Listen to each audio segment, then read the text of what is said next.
starting. Okay, it's time. We go? Yeah. Good morning. Hi, Joe. Good morning. Hey, Steve. How you going? Yeah, so we have a few members here with us this morning, and I'd like to welcome everybody coming from different parts of the world. And so we have a very good topic here that's very relevant to our times today. Just to remind everybody of the format of this presentation, Joe has requested this to be more of a conversational presentation. So if you guys have any questions in the middle of his presentation, please feel free to do so. You can ask your questions through the webinar. You can write your questions in the chat box, which you can see below on your screens. Or if you want to ask a question directly to Joe, just please raise your hands and we will unmute you and you can ask your questions. So I hope that's clear. Thank you very much again for joining us this morning. Today's topic is highly sought because we are in uncertain times. Uncertainty has always been a part of our lives, and we are currently experiencing it and an acute dose of it in this unprecedented situation.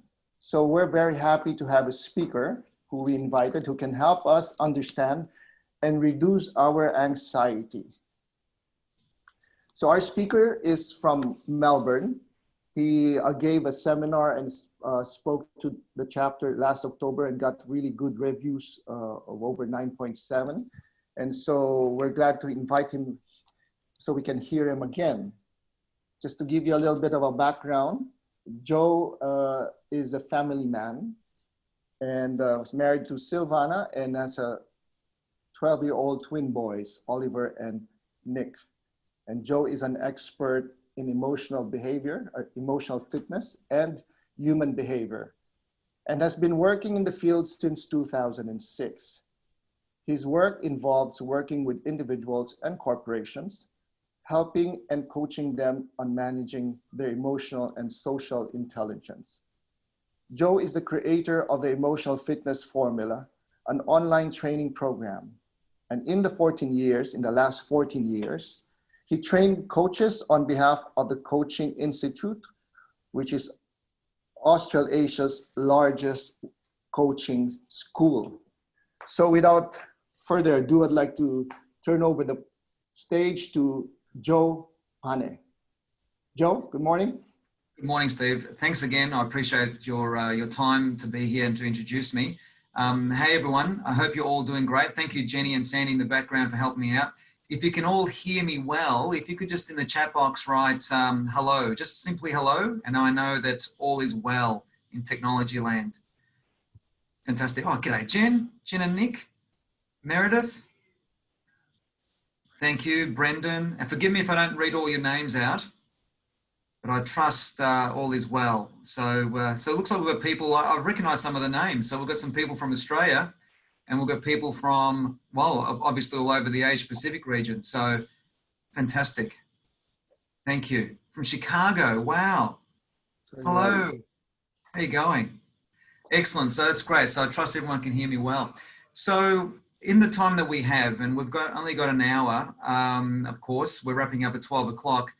My greatest challenge has been, what do I focus on when it comes to talking about how to reduce uncertainty in these times of uncertainty.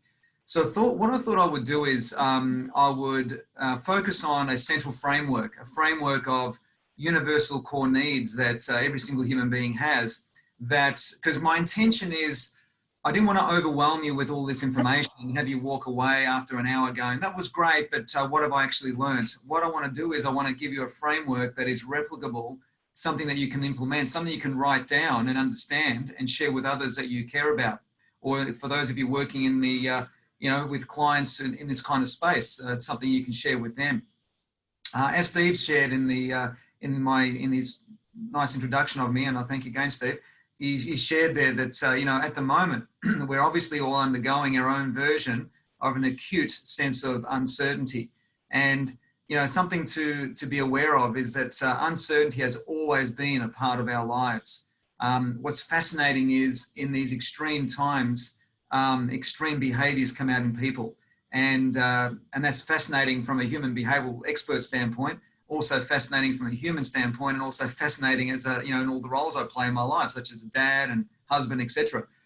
And the headline I want to give you here, that everything else falls in this next hour or so, is that what we need to learn and appreciate, one of the fundamental cornerstones of emotions, is that our emotions do not respond to facts. So if, for those of you writing notes, I think you should write some of this down, is that our emotions do not respond to facts. Our emotions respond to our perception of the facts. Our emotions respond to our thoughts of our perceptions of the facts. Our emotions don't understand what's going on. And the thing is that how we actually, the meaning that we're giving our experiences, the meaning that we're giving what we're going through, is going to have a direct impact on flavoring our emotional state. So that has to be the headline for today, in the sense of the rest of the conversation that we're going to have. And what I want to share with you is a framework that I trust and hope will add to your skill and your awareness and your ability to implement strategies on how you can manage your emotions in a different way. Ultimately, emotions flavor every single part of our experience. In fact, one of the ways that we create meaning in our life is through emotions. A lot of our memories are stored emotionally. A lot of what we experience in the world, in fact, everything we experience, is through the color and filter of emotion. I mean, if you think about it, if you took emotion away from our awareness, then how could we create meaning in anything at all? So that's the headline, and that's now we'll just go underneath that and sort of we'll play around at this level here. So we're going to helicopter over emotions, if you like, and then we're going to land on a couple of key points. What I want to also encourage you to do, guys, and I'll as Sandy mentioned, or as Steve mentioned, any questions that you have, comments, thoughts, sharings, if you could only use the chat box only, just to make it simpler for me to navigate, because I've got the chat box here right on my screen on the right hand side. And feel welcome, please, to interrupt with a question, or if you need me to repeat something or clarify or say something in a different way. G'day, Kristen, all the way from Melbourne. However you want to actually, want me to repeat something differently, ask me questions. I encourage you to do that during our conversation. So all good. So let's have a look at these, the framework I want to focus on here to help, reduce uncertainty in uncertain times. So there is a framework of core needs. So in the world of human needs psychology, for a long time, there have been lots of models starting way back, back in the 40s and 50s with a lovely, amazing fellow called Dr. Abraham Maslow. I'm not going to be teaching the Maslow hierarchy of needs here, but a lot of his work has contributed a lot to the world of needs and what the human needs are. Most recently, in the last 10 years, a fellow called Tony Robbins, that you may have heard of, he created the model called the 6 core needs, of which a lot of that model has been inspired by the work of Dr. Maslow. And what I want to do is, I'm just going to list these needs for you, because I'm going to talk to these needs, if that makes sense, in context to what is going on in the world today. So with these 6 universal drivers, and notice my language, these are universal drivers. So every single human being is driven by the very same needs, but how they meet these needs is unique to every individual. And ironically, one of those 6 core needs is the need for uncertainty. But the irony is that uncertainty is one of our needs. So let me just put this in context. And for those of you writing stuff down, I'll ask you to write this down. So the base core driver of all of these needs that sit on is the need of certainty, which is also known as our need for safety, our need for comfort, safety, security. And a lot of people refer to certainty or relate to certainty through the feeling of comfort, feeling comfortable. And of course, at the moment, a lot of apple carts are being unbalanced, depending on your situation. I don't know, most of you I don't know at all on this call, so I don't know what you're experiencing, but I know based on webinars similar to this that I've been delivering over the last 2 or 3 weeks, is that I've been dealing with people ranging from losing their incomes completely, like reducing all the way down to 0 in a heartbeat. I've been talking with people who are isolated in their homes, which is most of us, whose salaries are still intact. I've been talking to people who have lost their businesses, and in some extreme cases, unfortunately, psychologically, have disconnected from their identity and what that means. So I've been talking to all kinds of people in a wide scope of different physical, emotional, and financial situations. So because there's many of us in this call that, as I said, who I haven't met before, if there's any specific things you want to bring up or ask me, then I encourage you strongly to do that as we go through this. So these needs are universal. They're cross-contextual, regardless of whether we're living in some little corner of Italy or whether we're living in South Africa, in Australia, wherever. These are universal to all people, cross-gender, cross-socioeconomic, cross-races, cross everything. And the base need, as I said, is certainty. And what's been happening lately is that base need has been rocked. It's like an earthquake, and all the other needs are sort of a bit quirky on top of that. No pun intended here, but it's like threatening the Leaning Tower of Pisa to fall over, if that kind of makes sense. It's probably not the appropriate metaphor, but you know what I mean. So certainty is that base need. And there are lots of ways that we can meet this base need.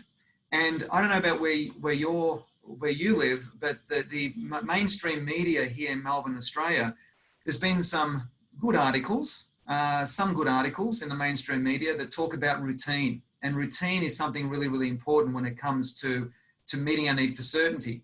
Whatever that routine is, whether it's an exercise routine, whether it's a routine of how you set yourself up for the day, all these kinds of routines are important to build that need for certainty. That certainty need, and if I can just speak briefly to each of these six, and then we'll continue to lace in how these six needs actually work for us. Because there's a delicate balance between this base need and the secondary driver, which is called uncertainty. This is the paradoxical relationship here. Certainty is the base need, but the one that works in partnership with it is uncertainty. Uncertainty is also known as variety, known as challenge, known as adventure. And this secondary need is something that we actually need regardless. It's just that right now, this need for uncertainty, we've got an acute dose of it, which means we've got a lot of it all at once. A lot of it is unfamiliar.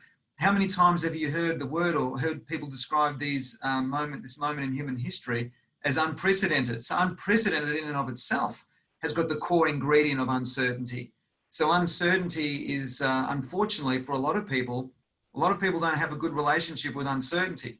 Now, it depends on what you've gone through in your life that will determine significantly how you relate to uncertainty. So on a personal level, for example, back in 2006 or even further back in 2005, when I left being an employee, I was an employee for 10 years doing another job, predominantly in the world of rehab counseling and other worlds, that I won't go into now because we haven't got time, and it doesn't really matter. But I was 10 years, I was an employee, and then to move from that into completely running my own business and my own consultancy and being 100% responsible for self-generating my own income, my world was completely uncertain for a couple of years. There's also the uncertainty that people have experienced in the context of their health in the past, or uncertainty of people's experiences in businesses, like I've just mentioned. So in other words, the more you've been exposed to uncertainty in the past, the better you're able to handle what's coming. For a lot of people, or what is here already, for a lot of people, they haven't been exposed to uncertainty all that much. So this is completely unfamiliar to them, which it amplifies that uncertainty need. Now, if I was to, here we go, I'm just going to use my pens, although they're two different pens. If I was to look at this as certainty and this is uncertainty, what we're always doing from an emotional perspective is we're always looking to balance these needs. And what happens is, at the moment, we've got more uncertainty than what we're used to. So the more unbalanced these needs are, the more we feel it emotionally. So what we're looking to do is we're looking to continue to equilibrate. That's a word I just made up. We're looking to create an equilibrium between these two. Because the moment there's too much certainty or too much uncertainty and there's an unbalance, we feel really, really ordinary. And so what we're looking to do here in this conversation, this very brief conversation that we're having today, is some ways of how we can increase certainty so we can create some kind of balance. Now, the reality is that right now, none of us are going to be in this perfect balance. There's going to be more uncertainty for quite a while until we get through this tunnel of uncertainty. The irony is that we're in this timeline, like a metaphorical tunnel, that none of us know how long it's going to go for. So we're experiencing uncertainty within uncertainty. So this is what makes it unprecedented, because the tunnel of time is going for so long. We don't know. In different countries, we could be in isolation for a long time. We don't know how long a long time is. So we're continually looking for this. So one of the ways of bringing certainty back, and there's so many ways to do this. One of those ways, as I've mentioned, as mainstream media has already highlighted to us, is by bringing routine into our life. So exercise routines, showering routines, meal routines, it's pretty basic stuff. So having a routine in your life is the beginnings of building some kind of predictability about your day, so you can handle more of this. So the more of this more certainty we have, the more uncertainty we can handle. One other way that I want to mention to you is that I think this is a wonderful time for most people to engage in something new. Now, what I mean by that, in the heavily researched field of positive psychology, they talk about the ultimate antidote to stress. And of course, another word for uncertainty is stress. Some people are experiencing their lives at the moment in a very, very stressful scenario. And one of the things we need to remember here is that, or to realize, is that what a lot of people do to try to reduce stress, reduce uncertainty, and increase certainty is they try to relax. They try different relaxation techniques. Now, relaxation techniques can contribute to this to some degree, but the world of positive psychology actually says there's something else that we can do. Before I tell you what that something else is, what a lot of people do to relax is they go for a walk around the block. Now, if you're stressed about money or stressed about something specifically in your personal life right now because of this universal situation, to go for a walk around the block, your brain is still engaged and focused on what it is that you're actually stressed about. So trying to walk around the block, or some people will go outside in the backyard and have a cigarette to relax. Some people will have a drink to relax. Unfortunately, some people will take drugs to relax. Some people will take a break from their desks and just literally just go for a walk around the block to relax. And unfortunately, as logical as that sounds, relaxation is not actually the ultimate thing you could do to reduce uncertainty and bring up certainty. As I just mentioned a few minutes ago, the world of positive psychology, specifically the University of Michigan, actually states that the ultimate antidote to stress is to learn a new skill, Because when we're actually focusing our brain on learning a new skill, it takes us away from the thing that gives us the fear and the uncertainty. We can only tune into one radio station at a time. And that's either Fear FM, Love FM, Learning Something New and Cool FM, Uncertainty FM, Comfort FM. We can only tune into one radio station at a time.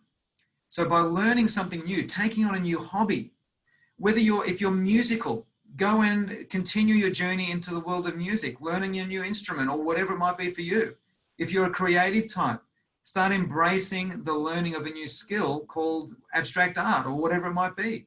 If you're similar to me in the sense that you're more of a physical being, meaning that you're into physical stuff. So I love running and all the stuff that goes with that and the adventures that go with that. So that's the way I have my base of certainty really solidly met.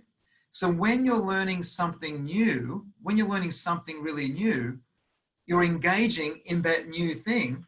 It engages all of these needs that I haven't even spoken about yet. I've only mentioned the first two. There's the other four still. So that by learning something new and taking on a new hobby, it's adding another layer of depth to our routine every day. So if we know that for half an hour every day, we're learning to play the piano, or we're learning to go and, we're taking on an online class on creative art of some kind, or whether we're an intellectual type. So we might be taking on a philosophy course online.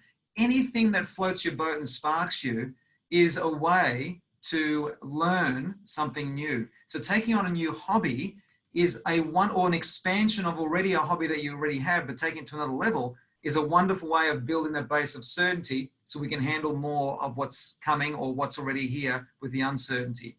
Now from Meredith Ford, sorry, what was the source of that study about the importance of learning something new? Thanks, Meredith. That was the University of Michigan. A comment here from Kristen, my personal experience with uncertainty is directly associated with anxiety. Yeah, and I get that. And what I'm teaching you here is another way of saying this is how you can reduce your anxiety, because the more certainty and comfort that we have as a base, the more the unknown we can handle. Now, the third driver, so we've got the first two, the third driver that sits on top of that, remember this third driver, like all the other needs that I'm about to go through here, are universal. The third driver is we all have a need for significance, And of course, significance means many different things to many different people. Ultimately, significance to me means being seen, being of value,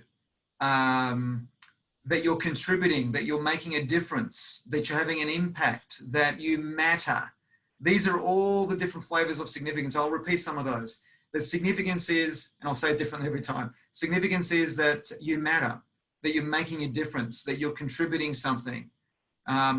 Some people associate significance into respect or self-respect. So I'll translate significance into the word respect for the sake of our brief lesson here today. Because one of the ways that we can meet our need for significance, because significance is not a choice, it's a need. From Prachi, forgive me if I've said your name wrong, Prachi, the second need driver was uncertainty. Uncertainty is the second one. So you got certainty, uncertainty, and the third one is significance. So I'm going to go through all six, and then I'm going to go through them all in different ways with all the time that we have. I hope that answers your question, Prachi. If you're clear on that, just say yay, and I'll know. Meredith, you got what I said earlier about the University of Michigan? If you could just say yes for me, and I'll know that you've got my message. And Kristen, if you can just say yay, so I know that you've heard my message back to you. Thanks, Meredith. You're welcome. You're welcome. So this third need for significance, how do we meet that in these uncertain times? Well, here's the thing. The more we focus on ourselves, the more anxious we're going to feel about the situation. The more we focus on ourselves, the more we make all of this about ourselves, the more anxiety we're going to feel. So the human condition is wired to serve. The human condition is wired to make a difference. If you think of any cell of any microorganism, whether they're the leaves in the tree behind me here, yes, that's a real tree, by the way, it's amazing, here just behind my glass wall here. Every leaf in that tree, every leaf, every cell in those leaves, every cell in your body and mind, every cell that's contained with anything that's living, it only exists because of one reason. That cell exists because it's designed to contribute to the whole. It's designed to contribute to the whole. So if I've got cells in my fingernails here, every cell's meaning is to contribute to whatever it means to maintain the health of this nail here in my fingers. And the moment a cell stops contributing to the whole, nature annihilates it. Very strong language. I know I'm using strong language here. Annihilation is strong. But it's so true of human nature. Now, as human beings, we are nature as well. The only difference between you and me, not you and me, the only difference between us as human beings and that tree is that we've got an ego and the ability to think. Whereas the tree is just being all it can be as a tree. Whereas you and I, we're being what we can be. We're nature, we're natural. But what complicates the human condition is our ability to think and the ego that we have. And the whole ego conversation is literally a whole nother conversation. So the point I want to make is that we're like cells. You and I are like cells. And the moment we start making life about ourselves and only ourselves, and we stop contributing and giving significance to other people, because here's some fast, quick tips. How to give significance to other people.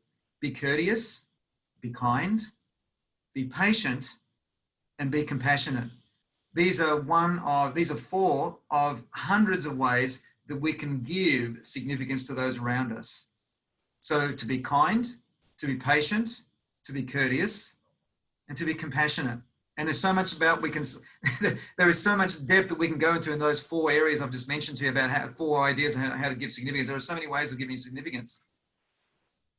But the more we focus on ourselves through this whole process, just through this whole tunnel, through life in general, the more we're like a cell that's detracting, contracting, and moving away from giving to the whole. And the moment we stop giving to our partners, to our relationships, to our clients, to our communities, to our country, or whatever the context is, the moment we become self-isolated, and I'm not meaning in the context of the coronavirus, I'm talking about psychologically self-isolated, where we're just making it about ourselves and we're focusing just on ourselves, you've got no hope in hell of reducing anxiety. So another road to reducing anxiety is to stop making all of this about you, for you and I to stop making it about us, and for us to make our lives about others, because the human condition is wired to serve. Your purpose will only ever be found, and can only ever be found, in service to another human being. That's how we feel good. That's how we feel phenomenal. So when we're being givers of significance, it opens the door to the fourth core universal driver. It opens the door to the fourth core universal driver. And that fourth universal driver is the need for connection. So the moment we're more compassionate, the moment we're more courteous, kind, loving, sometimes it can be difficult. I don't know about where you live, but I've been experiencing fear through other people just going to the local supermarket. It's not so bad now, although I haven't been to the supermarket for a week or so, but in the early days of this whole journey, 4, 5, 6 weeks ago, the supermarket was one of my favorite places to go to. Like when things were normal, I loved going to Coles. Our local supermarket here is called Coles. I loved it. I don't know, it's weird, but I just love going to the supermarket and walking up and down the aisles and looking for something and buying whatever I need. I just love that simplicity of living. And that's been taken away from me. Oh, poor me. And that is because now when I go to the supermarket, all I see is fear around the place and people being rude and people pushing in. Just yesterday, I went for a bike ride and all lovely and all good. And I was lining up for a takeaway coffee in this cafe. And this guy, this cyclist, another cyclist who parked his bike over there with all the other bikes, just walked in front of me and just obnoxiously planted himself in front of me in the queue. Now, there were parts of me that wanted to say, what are you, some kind of idiot? Can't you see that I'm standing here? This is like my ego talking. Another part of me wanted to tell him directly that you pushed in, get to the back of the line. There was so many parts of me. And those parts that wanted to say those things are the parts of me that were scared. That's not significant. That's not giving significance. That's making it about me. Because the moment I say, hey, you're an idiot, and start labeling him and all this sort of stuff, I'm making it about me. So then I thought to myself, how do you be courteous, kind, patient, and compassionate in this moment? Now, let me tell you, that can be challenging when someone is being rude to you. But the possibility to be a giver of significance in that moment is still available to us. And let me share with you a brief story that I just recently shared only half an hour ago. Not half an hour ago, that would have been when we started talking. An hour and a half ago, back at 10 a.m., I ran another class like this to another community of coaches. And I also shared this on my podcast last night. And compassion, let me talk about this. To give you an example, about a week ago, I came across a fellow who was being really weird with me. Now, the definition of strange is simply when someone's behaving in a way that you can't relate to. That's all. But the ego in us likes to judge things and label things. And what I started doing was I started saying to myself, this guy's a bit of a funny fish, a bit of a strange fellow, off center, a bit strange, can't really trust him, he's weird, and all this sort of labeling that was going on in my mind. And it wasn't until only moments later, I was speaking to someone who knows this fellow intimately. And he told me how incredibly well this fellow's doing in his life. And I said, what, that guy? Isn't he a little bit weird? You can't really trust him and all this. He goes, no, well, you need to understand something, Joe. I said, what is that? He goes, this guy that you're talking about, when he was young in his teenagehood, 12, 13, 14, 15 years of age, he was beaten to a pulp by his parents on a weekly basis. And then the tragedy got even worse than that, because as he got older, as he started getting into 16, 17, 18 years of age, he lost both his parents. They both died tragically, themselves victim of domestic violence. And suddenly, in a heartbeat, just like that, this guy went from strange in my mind and all the crappy labels that I was giving him. Instantly in a heartbeat, he became a hero of mine. Instantly in a heartbeat, he was a bloody hero to me. Because how is it that he's functioning the way he is, given what he's gone through in his life, and on top of that, losing his parents to domestic violence as well? I cannot imagine. And guys, I'm saying this with the greatest sensitivity here. If any of you have been through any form of domestic violence, you know, I'm very sensitive to your to your situation. Not experientially, because I've been lucky enough not to experience that, not even to be exposed to that. But when I heard about this with this fellow, I became compassionate in a heartbeat, and he became a hero. So there I am in the bicycle line, waiting for my coffee. Here we are, and the guy's in front of me, and he's pushed in. Now, I just started thinking about this other guy that I just told you about. And I started thinking, well, hold on, Joe, you don't know anything about this guy in front of you who's just pushed in. You don't know what he's gone through in his life. You don't know what he's gone through to be that obnoxious. So in a heartbeat, I became compassionate about him. And then I just thought to myself, have some perspective on what you're actually whining about here. And that's something else I want to show you now about how to reduce anxiety, is that when it comes to the third core driver, significance, being a giver of significance, which opens the doorway to the third core driver. So we've got four of them now. We've got certainty as a base, uncertainty, variety, or challenge as the secondary driver. We've got significance as a third one. And when we're able to give significance to other people, it opens the door to that fourth driver, which is our need. Write this one down. It's the need for connection. The need for connection. From Joanna, what did you say to the guy who cut in front of you in the queue? Yeah, good question, Joanna. I actually didn't say anything. And you know what's really weird, Joanna? This is the weird thing. The moment I started going into a state of compassion, thinking about the guy that I just told you about who was domestically abused, as soon as I went into that state, that guy noticed me, and he noticed that he had pushed in front of me, and he just let me in. That's exactly what happened. Didn't have to say anything. Isn't that interesting? Now, there's a whole other thing we can talk about the vibe and who we're being and how that contributes to our life. But that can be a conversation that we'll have another time. So it's fascinating, isn't it? Thanks, Joanna. Thanks, Jenny. Me too, Joe. I trust that's a good thing. Thanks, Kristen. So one of the ways to open the door to connection, I've already shared with you, and that's to be a giver of significance. It opens a doorway to connection. Another way to deepen our connection to the moment, to deepen our connection to the conversation that we're having, not just literally now, but the moment, whatever the now is that we're experiencing. One of the ways to do that is to have a very clean and healthy perspective on life, to have a very clean and healthy perspective on life. Early on in this journey of all this stuff, going back about 3 weeks ago, my wife Silvana and I were walking around our local river, which I've been running around that river for 20 odd years. And it's one of our favorite spots to go and just enjoy nature and all that kind of thing. And we were walking around the river, and both of us were having a bit of a whinge about a couple of things. And I said to my wife, this could be a whole lot worse. And in the context of our little world, it's like, well, what else could be worse? We're isolated, we can't go anywhere, the kids aren't going to school, all this sort of thing. And we were talking about this. And then I said to Sylv, things can always be worse.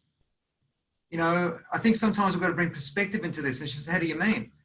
And I shared with her this true story as well, which was only about 2 months ago, when a lady who I know at my gym, when we used to be able to go to the gym, shared with me a story about a mother. So my wife's obviously a mum. This other lady at the gym's a mum, and she was talking about another mum at our school. And this woman 5 years ago, and before I tell you the story, guys, I want you to write this down. What I'm about to share with you it's called the power of negative visualization. The power of negative visualization. I'll explain what that means in the next 3 or 4 minutes. The power of negative visualization. This comes from the philosophy of the Stoics, Stoicism, which is often misunderstood as being emotionless and detached, and that's so not what Stoicism is, but that's a whole other conversation as well. So the point I want to make is the power of negative visualization. So what I'm about to share with you is an example of how to do that. And what does that even mean? So this mum, 5 years ago, had a double mastectomy because she had obviously had breast cancer, double mastectomy, and she recovered from cancer. 5 weeks ago, when I learned about this, 5 weeks prior to that, so 10 weeks ago, this particular woman was catching up with one of her friends and started feeling this really unusual pain in her lower back, which wouldn't go away. And like most of us, when there's a new pain in our body, we tend to deny it, we tend to ignore it, we tend to hope that it goes away and that it'll just resolve itself organically. Now, unfortunately, with this particular woman, the pain got worse to the point where she had to go to the doctor. During that week, when she went to go and see the doctor and appoint to see the doctor, she started getting flu-like symptoms in her body. Headache, achy body, you know, all that kind of thing. And when she went to the doctor with flu-like symptoms, other than that, and I'll tell you what happened with the flu-like symptoms in a moment, she discovered that her cancer had come back, And at the same time, in the moment of that news, she was also stressing that maybe she had the virus, the coronavirus, because of all the symptoms. Now, much to her relief, she was tested and she tested negative to coronavirus. What she actually had was a very heavy dose of influenza A. So here's this woman in hospital with influenza A, doing chemo, with 2 children under the age of 9 at home. And my wife and I are complaining about being isolated. Are you kidding me? Suddenly, our problems disappeared like that. And that's what I mean about the power of negative visualization, is seeing things or being aware of scenarios that are so much worse than what we're currently experiencing, that in a heartbeat, in a moment, when you have that awareness, there's immense relief that comes in the moment.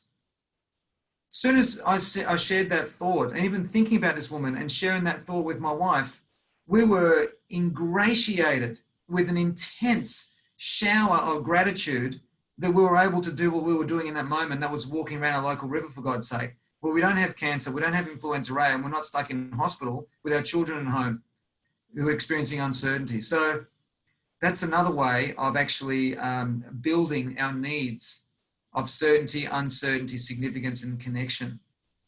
Now, those first 4 needs are the needs of the personality, and that's a whole. So guys, what I want you to be aware of, and I'm sure you appreciate this framework that I'm sharing with you, this is one thin road that I'm giving you in relation to anxiety. And there's so many other uses that these needs have in our lives that obviously we haven't got time to cover here today. Let's keep going down the path that we're going, because I'm hoping that you're enjoying this as much as I am. If you're enjoying this as much as I am, can you please type into the chat box, loving it, or yay, or something like that, so I know that you're all good. Fantastic. Thanks, Alexander. Thanks, Mark. Thanks, Nick. Good on you. Meredith, thank you. Ronald, good on you. Jenny, thank you. Adam, beautiful. Kim, I appreciate it. If you haven't typed into the chat box, I encourage you to do so. And if you're not liking this and you're not finding this valuable, then don't say anything. All right, Prachi, thank you. Yes, Kristen, love it. Fantastic. All right, so the first 4 needs are the needs of the personality, and the last 2 needs are the needs of the spirit. And let's look at how these needs can help us reduce anxiety or reduce uncertainty, increase certainty in the face of uncertainty. The 5th need is the need of the spirit. These last 2 needs, you cannot experience any form of fulfillment without these last 2 drivers. It's actually impossible to experience fulfillment or any form of depth in your life without these last 2 needs. Because the 5th need is we all have a need to contribute. We all have a need to contribute. So contribution is the 5th need. If you're writing this down, contribution is the 5th universal core driver. And this links into what I was sharing earlier about significance, in that ultimately our lives are not about us. Our lives are about others. That our purpose will only ever be found in service to others. That humanity is wired to serve. All those things, the metaphor I gave you about the cell and how a cell only exists healthily when it's contributing to the whole. And when it stops contributing to the whole, it starts to die. Now, the essence inside of us, whatever you believe in, whether it's soul, essence, spirit, whatever you want to call it, the essential nature of the human being is that we're designed to perpetually grow.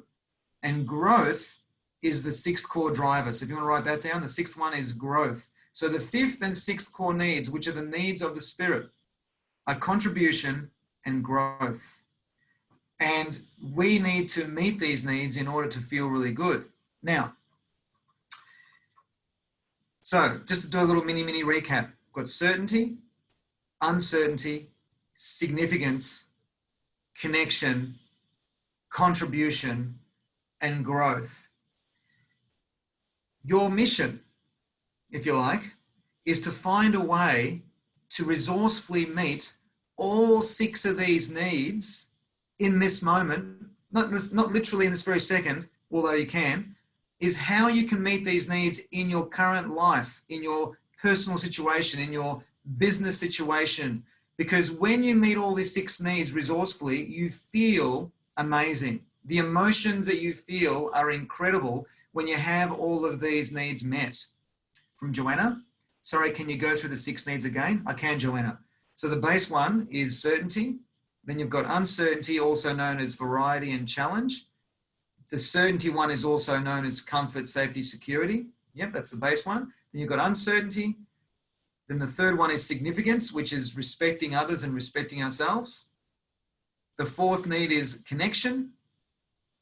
The 5th need is contribution.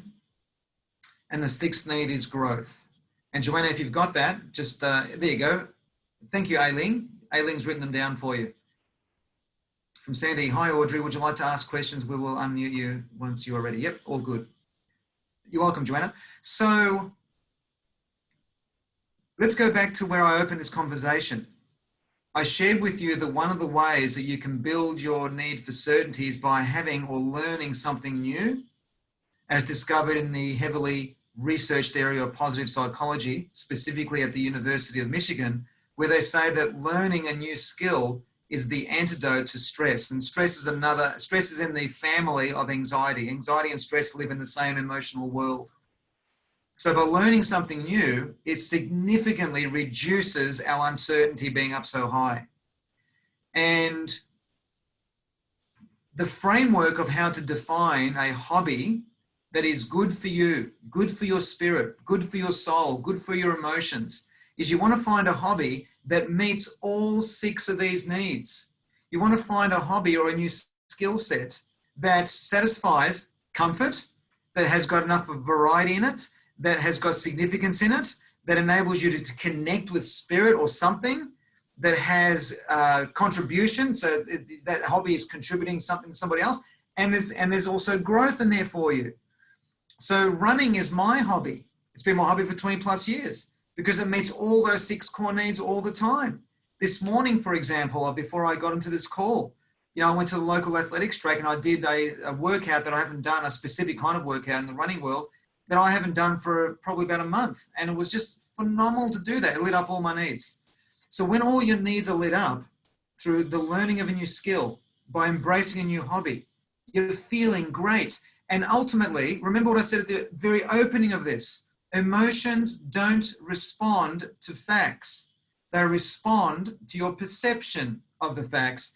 And if you're doing something really cool, like a hobby on a daily basis or 3 to 5 times a week, where you're actually building this skill, whether it's musical, creative, artistic, physical, spiritual, intellectual, whatever floats your boat, you can handle more of the unknown that's out there. It's massive. And what it does is it takes you away from the radio station called Fear FM. Now, also, please remember, stop listening to the news every 15 minutes. Hopefully you've stopped doing that. Because, guys, mainstream news is not designed to inform us. It's designed to startle us. I'll say that again. The news is not there to inform us. It's there to startle us, to get our attention for all the commercial reasons in the world. I know that here in Australia, I will check the news once a day, maximum twice a day, but I've been averaging once a day. When this whole thing first started, I was checking it every 30 minutes because everything was changing every 30 minutes. But now everything's settled into this new pitter-patter. All I'm doing is I'm checking it once a day because I want to see how our numbers doing. Are they reducing? Because the more the numbers reduce, as the new cases come on, the less there is every day, the closer we are to the end of this tunnel. That's how I'm looking at it. But the point I'm making is that a lot of the big news headlines are focusing on the macro. Oh, there's now 100,000 people that have died.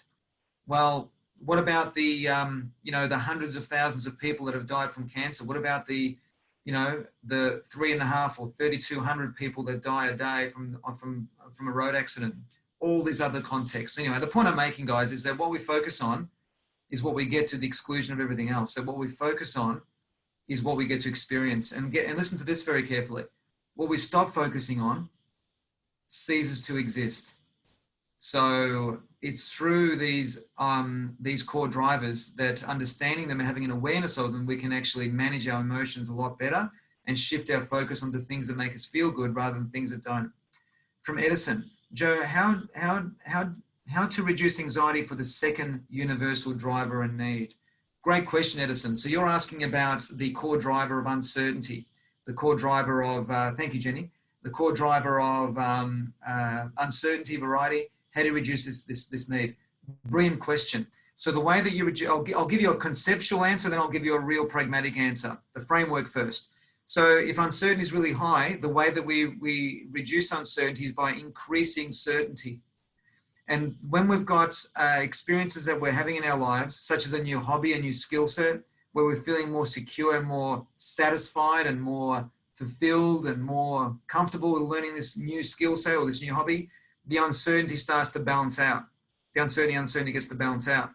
So, in other words, by being very sensitive and aware, Edison, of where you put your focus, that is going to either expand uncertainty or reduce uncertainty. It's either going to increase uncertainty or reduce uncertainty, depends on what you're focusing on. So let me give you another example. There are lots of theories going out around the world in terms of, how the virus began. That it began from a bat, but how did the bat get to the human being? There are lots of different theories going on. And if you want to really put anxiety through the roof, start focusing on theories that are beyond your control. There are lots of conspiracy theories out there. I've read most of them. And I noticed, and look, I'm not here to talk about conspiracy theories because I'm not a conspiracy theory expert. But I can tell you this, my personal experience is that when I start getting into, or if I do read about conspiracy theories, I start to feel so disempowered. I start to feel so crap. I start to feel so crap. I can't think of, there's lots of other words that don't, lots of colorful language I could use to describe how I feel, which I'm not going to do here. So I decide, well, why am I focusing on something that makes me feel so powerless? So I would rather focus on things that I can influence and control in my life, that I can, change the flavor of what the emotions are that I'm generating through what I'm experiencing in life. And clean perspective, these core drivers, having a new hobby or a skill, all these things that I've been sharing with you with the time that we have are ways of reducing uncertainty. The other thing to realize with uncertainty, Edison, is that it's always been a part of our life. As I said at the opening of this class here today, it's always been a part of our life, and uncertainty will continue to be a part of our life. And it's how we look at things that makes a massive difference. The meaning that we give things. We are essentially meaning-making machines in the world that has no meaning. The only meaning that the world has to you and me is what we decide that it means to us. And this framework that I've shared with you here today, these 6 universal touch points, needs, core drivers, whatever you want to call them, these 6 core drivers, you find resourceful, healthy ways to meet all 6 of these in your life, you will be feeling emotionally fit. You will feel emotionally resilient. You will feel emotionally flexible. You'll feel phenomenal. And that's at the end of the day, what life is. Life is how we feel about it. So I hope there's an answer in there somewhere for you, Edison. And if there isn't, please ask me in another way. Hope that helps you. Edison just went, I hope that's from Ronald. G'day, Ronald. I read somewhere that need number 5 is growth and 6 is contribution. You could be right, Ronald. I just gave it in my order of thinking, but yeah, either way, it's just a semantic. But you just so you know that growth and contribution, or contribution and growth, doesn't matter the order, they are needs of the spirit. That's what the main lesson there is. From Prachi, please elaborate on the need for uncertainty again. Absolutely, I'll share it with you from a different perspective. So a lot of people think, and we've got 11 minutes to go, a lot of people think that the purpose of life is to get certain, to build certainty in our lives. I don't know about where you live, but here in Australia, a lot of people are unconsciously addicted to certainty. They want security in everything. They want security in their money, security in their relationships, security in everything. And that is just simply an unrealistic way to look at life. And one of the things about uncertainty is we actually need it. So think of it this way. Let's go back to my little pen metaphor. This is uncertainty, this is certainty. If our goal is to bring as much certainty as we can into our lives and reduce uncertainty to this degree, even when they're unbalanced this way, we're going to feel really bad emotionally. So go back to what I was saying earlier. Well, if uncertainty is really high and certainty is low, which it is for a lot of people at the moment, we feel emotionally unbalanced.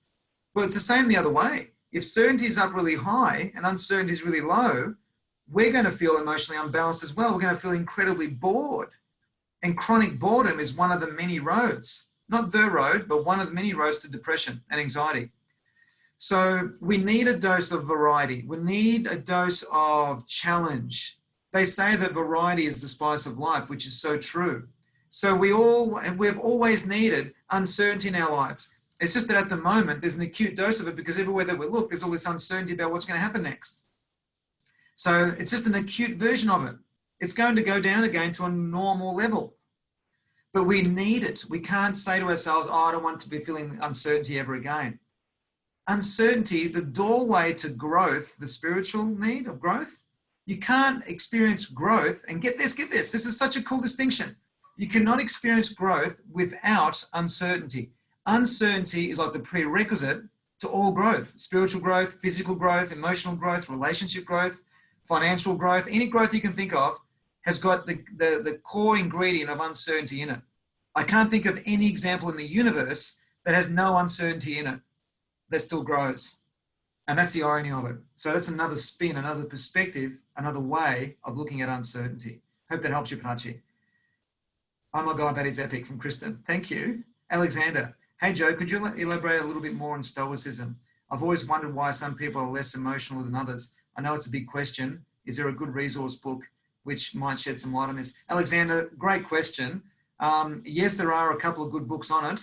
I'm not in my personal office. I'm in my office, but in my personal office at home is where I've got my books.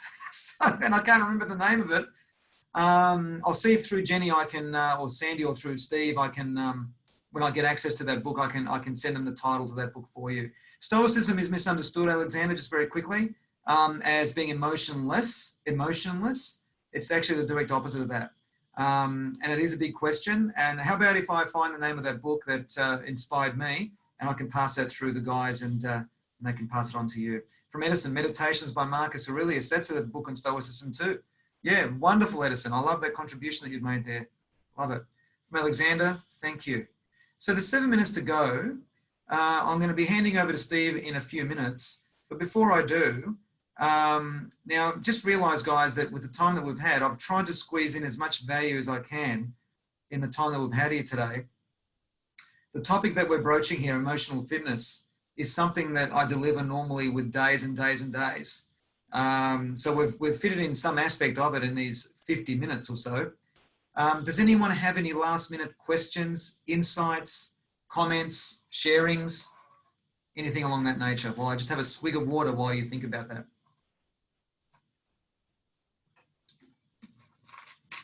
From Kim, that would be great, thanks. Are you talking about the book title, I'm assuming, Kim? Yep. Cool. From Prachi, is there a theory you base these 6 drivers from? It's heavily inspired by the work of Dr. Abraham Maslow, Prachi.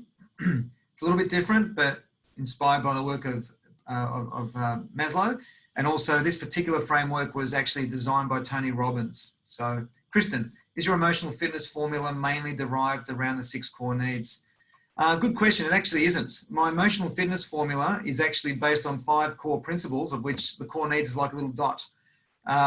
So the emotional fitness formula, the 5 core principles are the principle of identity, understanding the life stage that we're at, understanding our values, our emotional flexibility, and our perspective. So identity, life stage, values, emotional flexibility, and perspective are the 5 core principles of the emotional fitness formula, of which the core needs is a little part of it. Thank you for asking, Kristen. So, and I'll give you another minute or so, guys, before I hand over to the beautiful Steve. Thank you, Joe. You're welcome, Kristen. You're welcome. All right, guys, so I take it there's no further questions. Look, I hope this has been recorded. This has been recorded, and this will be passed on to whoever is interested. I hope that my intention here has been fulfilled today. And you're welcome, Kirsty. Thank you for saying thank you. Prachi, what's the second one? You're talking about the second core need? The uncertainty, I think, yeah. I'm not sure what you mean, Prachi. From Mark, awesome session. I appreciate that, Mark. Thank you so much. So my intention today was to add value, guys, was to teach you something or that perhaps you weren't aware of before. To add value means to me that I'm showing you something that adds to your effectiveness and how to improve your relationship with uncertainty and how you can do that in wonderful, wonderful ways. You'll see, guys, before we complete the session, just before I hand over to Steve in another 30 seconds or so, we've got a poll here that if you want to just, I'd appreciate it deeply if you could, fill that in before you leave the session online. That'd be terrific. Oh, I see. Identity was the first one. The second one was life stages, Prachi, followed by values, followed by emotional flexibility, followed by perspective. This is the emotional fitness formula that I've been teaching now for a while to different groups. Yeah. Thank you. Thanks, Eileen. I appreciate you saying that. Aileen, thank you. I appreciate all your beautiful words here, guys. Thank you, Kristen. Thank you, Ronald. Look, hopefully, guys, when things get back to normal and we can see each other in physical life, I'm hoping to be more involved with EO and to have an opportunity to come and visit any parts of Asia, because I haven't spent much time in that part of the world. And I would love to meet Steve in person and Jenny and Sandy in person and the rest of the team. And hopefully we'll get these opportunities later this year or indeed in 2021 when we're organising or when the guys are organising tours and trainings and sessions. So thank you so much for having me. Deeply appreciate it. I'm going to hand over to Steve. Thank you. Thank you very much, Joe. So before you guys leave this webinar, I really appreciate if you can fill out the quick poll that's popping out of your screen right now. That would really help us come up with more, improving our webinars or just finding ways how to improve in all aspects of delivering great lessons and learnings to you guys. So please give you a minute to do that. And while you're filling that up, Joe, thank you very much for those valuable lessons. Thank you, Steve. My biggest takeaway right now is to find a hobby that meets all those core needs. Great takeaway, Steve. Yeah, for those guys who want to listen to this again, there is a recording that will be sent to an email from Sandy Wong, and other learning resources will also be sent in a follow-up email. And there will also be more APAC webinars coming up this week, so please check out your notices and from your WhatsApp groups. Industry panels also this Friday to cover marketing, computer, technology, and retail. So those are very relevant topics for most of our members. So go check out your emails or your WhatsApp to find out about these webinars online. So again, we thank you, Joe. This has been very valuable and enlightening for us this morning. Thank you. And also for all the participants, I hope that you find this relevant and valuable. Okay, so I hope you all filled up the polls, and we'll see you soon in other webinars. Thank you very much. There's Yes. Joanna saying that she can't seem to click to submit on the poll. Jenny and Sandy, if you can just check that out for her. She said she can't seem to click submit. She said that on the chat box about 2 minutes ago. So hopefully that's, then Kim said that it worked for her, so that's good. Sorry, Steve, I just wanted to make sure that everyone's got what they need. No problem. So there's a question about the recording. A recording of this session will be sent out through email, so just watch out for that. The email will be coming from Sandy Wong. Terrific. Thank you, guys. Everyone, thanks for having me. I really, really appreciate it. Thank you. Joe, see you again. I hope to see you in our chapters. I hope so. Once this practice is over. Thank you very much. Thanks, everyone. Bye. See you.